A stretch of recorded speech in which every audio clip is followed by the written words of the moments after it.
In this episode, Karen Woody and Tom Fox take up the season finale of Succession. Hello, everyone. Tom Fox and Karen Woody back for the Woody Report, the Succession podcast editions. And Karen, we're at the end. So, the final episode 10, where do you want to start? Gosh, I think we should just get through this maybe chronologically. There's so much. And I will say, I guess, before we get into the details, overall, I think a satisfying ending. It's brutal to not see this come back for a final season after where we left it. It's a cliffhanger, but overall, an incredible show. Frankly, I thought they nailed it as well as they could have. So, why don't you take off then at the start? Okay. What really got you going? Sure. The thing that stuck out to me was in the beginning of trying to explain to Matt, she's very much taking control. She's, I think, making clear that she can step in as CEO. I don't know if we would say bossing him around, but laying out the game plan to get the board votes. And at the same time, Mattson's sort of ruminating over this cartoon, I guess, that had been in some sort of trade magazine or maybe something like the New Yorker. I couldn't know what magazine was. But you could tell he's a little miffed maybe by the cartoon, which shows Shiv's larger than life, almost using Mattson as a puppet as opposed to the other way around. And I guess that was it's the first tell that we got that this was not going great between the two of them.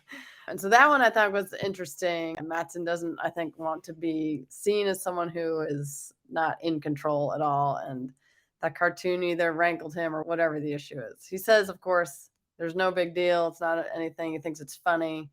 But of course, I don't think that ended up being really the case. So I would say the beginning, other than those sort of few scenes, unless I'm missing something you want to chat about, Tom, is really when the kids all get together at Mom's house in I think it's the Caribbean, and I don't actually totally know. Barbados. Okay. So that is where Roman is hiding out post being beaten up by the mob in the street after his father's funeral. He still is wearing literally the scars of that. And Shiv realizes that's where he is because her mom calls her. And then Kendall also arrives later. I don't totally remember how Kendall learns that is where Roman is, but I don't think it's because Caroline called Kendall, unless I'm recalling that wrong. But for whatever reason, the three siblings end up down in the Caribbean hashing out who is going to be king really on this. At this point, everyone knows that Shiv is on Team Mattson and is hoping to ascend to the CEO throne via the Mattson Gojo deal. But at this point, things fall apart. Kendall knows on good authority that Mattson's going to go with a different CEO. He tells Shiv, and it all falls apart. So we see this moment where I think it was a really beautiful set of scenes where the siblings come back together and realize that maybe if they unite together, they can still get what they want. So yet again, we have this almost another circle back to maybe the three of us can link arms and kill this deal, somehow retain control. But there's a lot in that section about when they're down in the Barbados that I'm curious to think what your reaction was about those scenes, about the siblings coming back together, the sort of silliness they had on this childlike sort of reunion in some ways. It was a beautiful set of scenes, but I'm curious to know what your reaction was, if you thought that was realistic or not. Let me go back a little bit towards the start because I thought the magazine article was either in Vanity Fair or the New Yorker. But I thought that was a symptom because I didn't think Mattson was ever going to give up control and that he'd made up his mind a long time ago. And he was slick enough because he's never committed, or I'd never heard him commit. Whenever she asked, we can talk about that. Yeah. Or Shiv didn't hear no, so she assumed that meant a yes. And so I thought she was on pretty thin ice. As it turns out, the reason, actually, I put a little more stock into it, and maybe that's Men of Ramar's logic, where he talks to Tom at dinner and basically says, I want to sleep with your wife. But if she's the CEO, that's going to cause problems. I've already got one problem along those lines. I'm not sure I bought that as a reason to bring Tom in, but that was one of the most uncomfortable scenes, which is saying a lot over I think the course of this entire show. Yeah. Because it So was real. I don't know if he was serious. I think there's some discussion about if he really was serious, maybe he is, like you said, Martin, like maybe he wants to sleep with everyone. But if anything, it was a test of Tom. Or Tom, are you gonna I'm gonna put to you that I want to sleep with your wife and see if you still put up with it and you still do whatever for power. And Tom passed the test of saying, sure, whatever you kind of thing. So I thought that was disgusting and terrible and one of the worst we've seen of just straight misogyny and power play, like at the expense of women. That I thought was a really hard scene. And I'm with you on, I don't know that I think that's why Tom got picked. I don't think Tom necessarily on his own could stand up. I think it was Mattson saying, you were entirely mine. And this is the test of that. Like you would do anything that I ask. So that was my 2 cents. But I think we'll get to that. Go ahead. So I agreed with it. It was the test, and perhaps it was always the ultimate test. But Tom passed with flying colors. And I think he was completely serious. Like, oh, let me see, sleep with my wife, get the CEO job, sleep with my wife, sleep with me. Okay, I have an answer for you. And we all know what that answer was or is. I was really intrigued when Shiv's mother called her and she says, one of your brothers not named Kendall Right. is here because Shiv kept saying, I'm really, really busy, mom, really busy, mom, really busy, mom. I don't have time for you, mom. And that's when she says, one of your brothers, not named Kendall, is here. Well, that got her attention. And she didn't go down there to help her brother out. She went down there to persuade him or get his vote.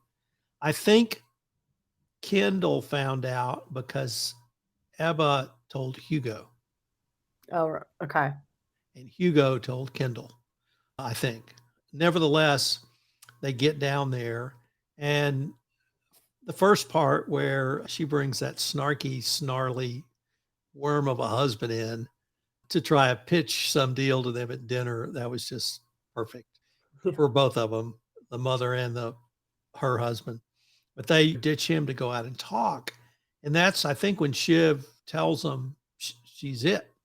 I'm going to be the CEO. Except that Kendall knows that's not true. And he knows it's not true because Greg has called Kendall. And Greg and Mattson are big drinking buddies / Coke buddies now. And I didn't know that, although it makes sense, you can have a translation app on your phone. He translates what they're saying in Swedish to English and figures it out pretty quickly and gets that information to Kendall. And I'd say Kendall is much better with information than Tom. Tom has to belittle you before you can give him the information so that it makes the information seem smaller. Kendall's like, name it, buddy. Make your play. Yeah. What you got for me? If it's Right. good enough, you got it. And I find that much more refreshing than Tom.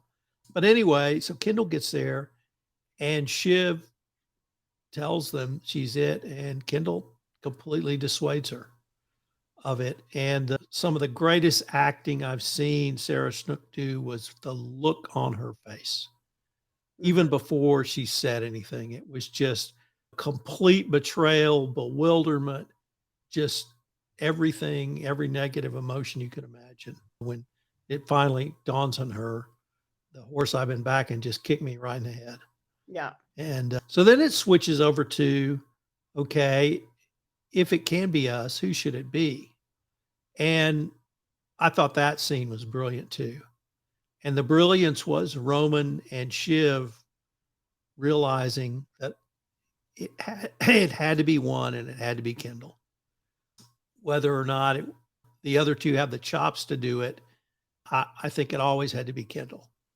And so I love that scene. The next scene where they swim out to I guess you would call it a raft, a few yards out into the Caribbean, where Shiv says, we thought about murdering you. Uh-huh. I love that too. Roman, interestingly, is afraid of being eaten by sharks, which speaks to a level of paranoia I had not seen in him before, because there are things that live in the water. And then they get to that fabulous scene of a meal fit for a king. And I think that was the first time in 4 seasons we saw that sort of brother and sisters together or brothers and sister together. And they really do love each other. Even when 30 to 60 seconds pre or post, they're trying to kill each other. Sure. They do, and you're right. That was as touching a scene as I recall in the 4 seasons of Succession, and I thought, "I know something's about to blow up. I Yeah. don't know if it's gonna blow up here, but right now I'm gonna enjoy this because I really like seeing them as brother and sister." And I've had a few of those with my sister over the years, and so everybody who's got siblings knows you can wanna wring their neck and hug them at the same time. So that was I really enjoyed that. No, I agree. There were some poignant moments where you realize this is great for now, but it's setting you up to realize how terrible it will be. The first was, I think, when Shiv said, "I won, guys. I won. This is over. We got the votes," which was that is its own curse in its own way. That if you're that cocky going in, we've seen Kendall be that way, and it never works out. So we knew when she was crowing about that was going to not come to pass, and sure enough, within minutes, Kendall realizes that it's not going to. But the same way, in that really beautiful scene where they are all are having a good time, they're clearly replaying some tradition from their childhood or something they know about, where that's something they've done. And again, another beautiful writing twist where they don't need to explain that they've done this before or that this is a tradition. It's just all inherent in the way it is in real time without a flashback or anything like that. It was really sweet. But yeah, you know that this it feels like a horror movie in the sense you're like, this is going too well right now. And we know that means it's going to set us up for some major blow ups. But I don't know if I fully appreciated or understood what that blow up was going to be or how big it was going to be. The only other thing I will say, like a tiny note, I didn't know how believable it was that all 3 of them are there the day before the board vote, where they're still scrambling for votes. That all seemed beyond precarious that they all get on a plane for however many hours to, or maybe it's not that far, but I still was like, how in the world are they able to pull that off? And then tell their mother they would stay for dinner. The whole thing, I thought this is a bit of a stretch, but I'll put that aside because it was so worth it for those scenes of them bonding. But then we get to the board vote. Before we get there, though, I did have one thing I wanted to ask you, and I thought it was really quite touching, which was that Roman went to his mother's house Mm, to try and heal. And you I don't know if it's because it's as basic as running home to mom. It's a safe space to be around mom. She's not gonna criticize me for what happened, whatever the reason. I found it very tough. That was what he viewed at as one of his lowest moments as a safe haven. sure. And I think she fulfilled that right up until the time she called Shiv, said, "Hey, your brother's here."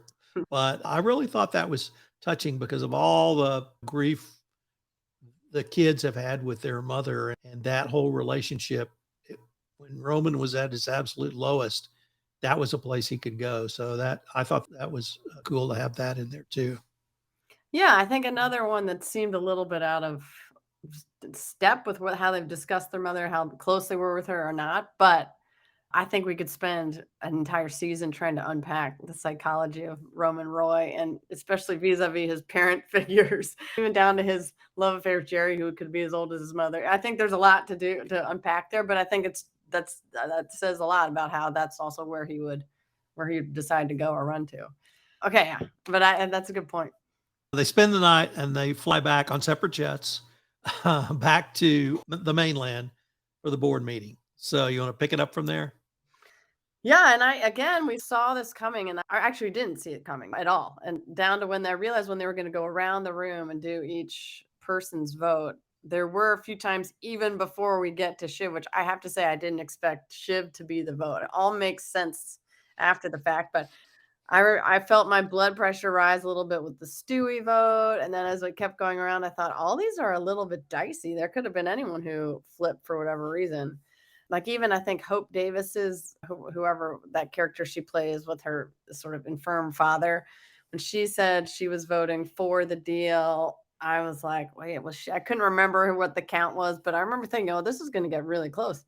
And then it comes to Shiv. So Roman again votes with Kendall, and then Shiv. So it's the 6-6, and it comes down to Shiv, who aptly named Shiv's her brother.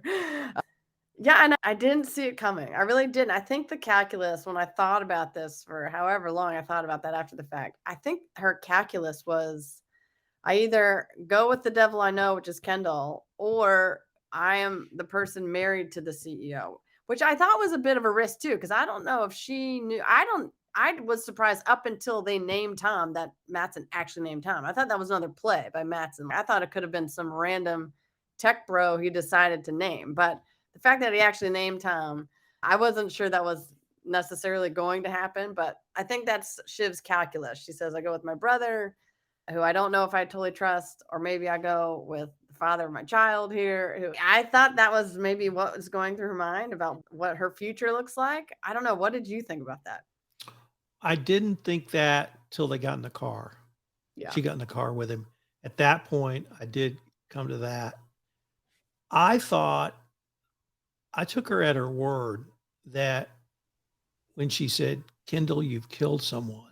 You either don't deserve this or you don't, you're not cut out for it. And I thought it was just that basic, Hmm. that his character defects are untreated and so grave that if given that power, something much worse would happen than what he already did. So if I Hmm. can put it in compliance speak, I did my due diligence on the proposed CEO. I found something in his past. I think that that has been untreated or not resolved or not dealt with. I think it's an indication that in some situation in the future, there's likelihood he's done it again because he's done it in the past. So that's advanced recovery speak for those listening who know what I just said. And that's because that's who I am and that's the lens I view things. And he's a untreated drug addict and he's not using. I'm not saying that, but the underlying problems which led to him becoming an addict at some points during these 4 seasons are untreated. And unless they're treated, whether it's through therapy, whether it's through a 12-step program or whatever it is, there's a very good chance that'll happen again. So that's the lens I tend to see things through because of my journey. And that's what I thought. But then it gets wild. That it was off the rails at that point. To your point, like if there was ever a moment that proved that it was an untreated situation, is the next few moments of that scene, which is through glass doors visible, I think, to the board. It was wild. You're right. So first, Kendall denies he said it. Then he says, I may have said it, but I didn't mean it. I was trying to impress someone. And she's WTF guy. You admitted you murdered someone. And you're right. Not only did they see it, there was a couple of shots from the boardroom where they could hear it. And if there was Kendall had any chance to redeem himself, he completely lost it during that short snippet. And then he moves. I thought his best argument was literally, this is what I was made to do. Please don't deny me this opportunity. And I love the line, I'm a cog built for one machine. And then he moves from there to begging. And the other line, which I could not believe, he said, I'm the eldest brother. Which isn't actually even true in terms of Logan's. There was a wild line that even Roman says about "You're not really," which I missed, which made him really snap. It was something about suggesting his who his parents were, something I had missed, and I thought, "Is this from a previous season I had totally missed?" We But absolutely have to talk about that yeah, because I didn't know what that was. because my wife and I went round and round about this. The line was it was set up by one of them saying Shiv was going to carry the bloodline forward. And Kendall says, what do you mean? I have 2 children. And then Roman says, I thought he said, those children are not yours. The first one, you Oh. two artificially inseminated. And the second one was, and he named off, it was some other person.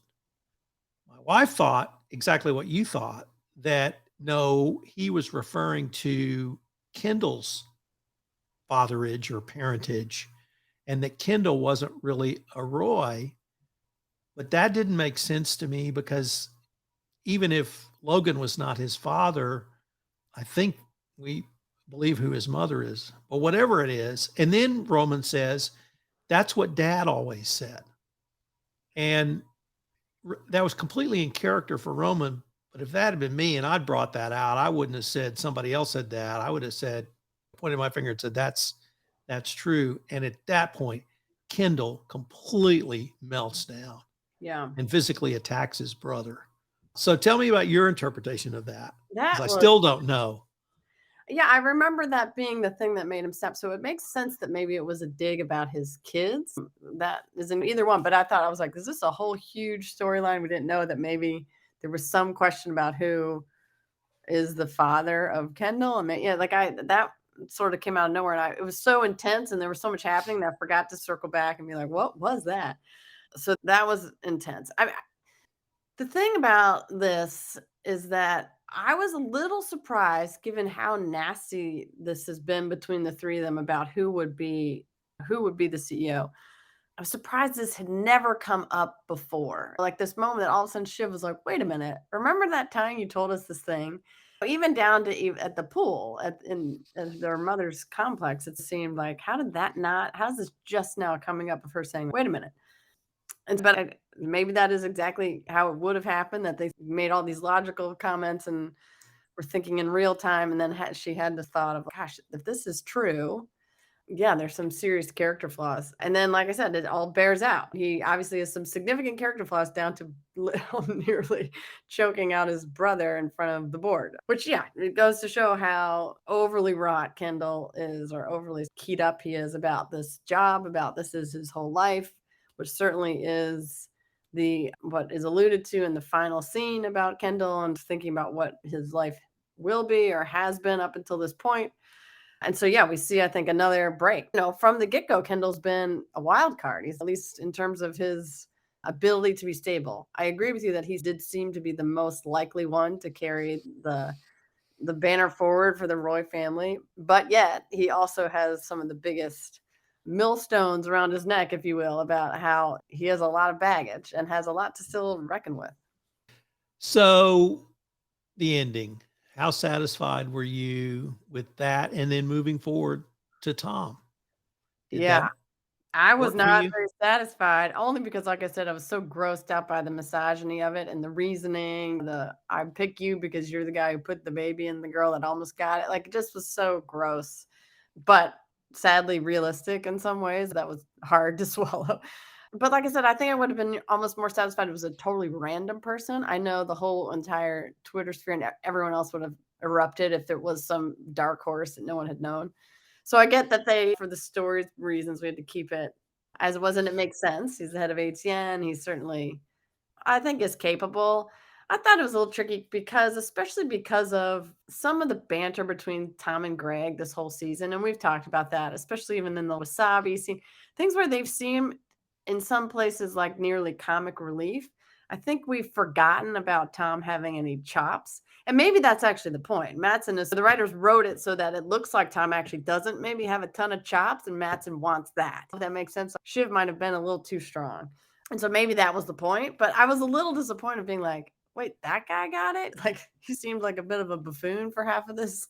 Not that I think there probably are many scenes where he shows that he could do it, but yeah, I was a little bit like, oh, but then I think that might have been part of the story, which is Mattson wants a puppet. So yeah, so that was interesting. And as far as the ending, I know there have been some discussions that there had been maybe alternative endings, that Kendall maybe does jump when he's looking at whatever, the Hudson River, whatever he is, and with Colin, the bodyguard, watching over him. I think that is supposed to maybe be what we are assumed to think he might do. But I like we were left wondering about that for sure. But yeah, that was interesting. And then of course the Tom and Shiv in the car were like, what a powerful image and tricky scene to film, tricky thing, hard to swallow. Again, the gender role of that, of her just them becoming sort of the wife to a CEO. If they were going to stay together, it was a lot, but it was, again, wonderful storytelling. So let me start with Shiv in the car, because that's when I thought she has made this calculus. She is as near as she will ever be to power, even closer than she was with her father. She will have his child. She will be the mother of his child. He will owe her for that, and she will get something, whether it's his ear, it's money, whether it's power. But I think that was the coldest, most steely calculation of the series when she put her hand on top of his, but he put his hand down. And so I found that incredibly powerful. What I was interested in was the Kendall Roman, in my mind, dichotomy. One has a drink and one doesn't. And while I would have expected it to be Kendall, it was not. It was Roman in a bar, completely alone, drinking the first of no doubt many martinis where there was little to no vermouth in the martini. And that to me is as lonely as one can be, because I know what that's like. Kendall, he thinks his life is over. And you're right. I thought he was going to jump in. He was on Battery Park, so it's right on the confluence of the Hudson and East Rivers. And I thought he was going to jump. They showed his bodyguard, and then they seen shot out to the water again. And then I think, no, he's not going to jump. He's going to move on from this. And he's probably going to be in a much better place than Roman. Even if he's devastated right now, I think he's going to survive. So that was my take on the end.